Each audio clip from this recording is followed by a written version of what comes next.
deaths linked to the bells ringing was unimaginable. She felt a weight of guilt wash over her, unsure of what next to do.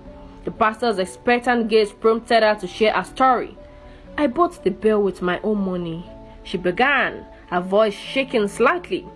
"I didn't think it would cause any harm. I sent my brother to get it for me because I was busy, and I compensated him for this, and he brought it to me." The pastor's eyes lit up with interest. "Your brother, you say? That's a crucial piece of information. We need to speak with him, find out where he got the bell from. Since you don't know the shop or location, we need to hear from him directly."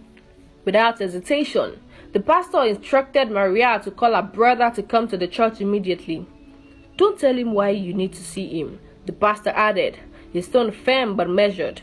Maria nodded, still reeling from the news, and made the call, her face and mind raising with question and fears. Maria dialed her brother's number, and he answered with enthusiasm.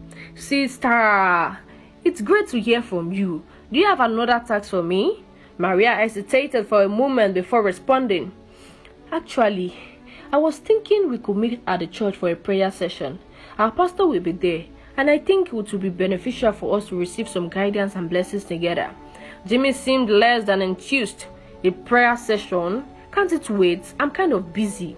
But Maria persisted, her tone warm and persuasive. "It will be a short session, Jimmy.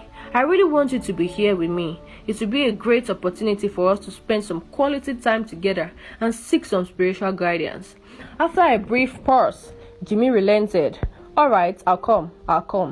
A few minutes later, Jimmy walked into the church, greeting the pastor with a nod. The pastor smiled warmly and extended a hand. "Jimmy, thank you for coming. I'm glad you could make it." The pastor wasted no time getting to the point. "Jimmy, I understand you were the one who acquired the bell for your sister. Can you tell me where you got it from?"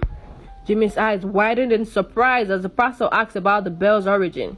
He quickly fabricated his story, trying to appear confident. "Oh, yeah. I got it from a high-end store in the city.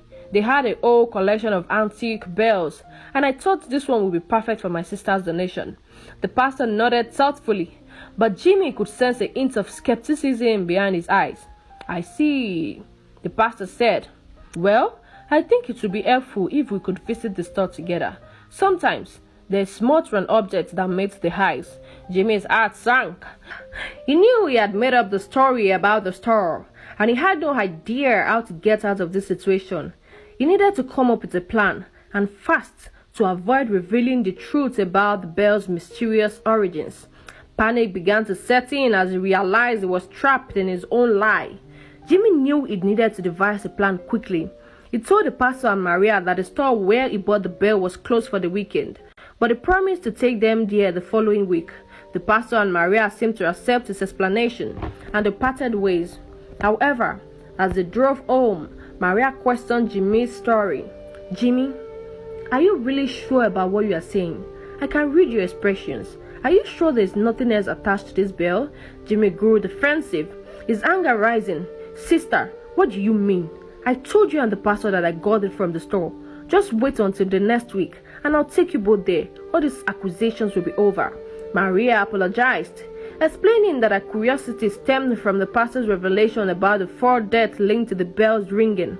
Jimmy's eyes widened in shock as he thought to himself, why are people dying just because they rang a bell? He realized he had put himself and the church in a precarious situation. As Jimmy sat at home,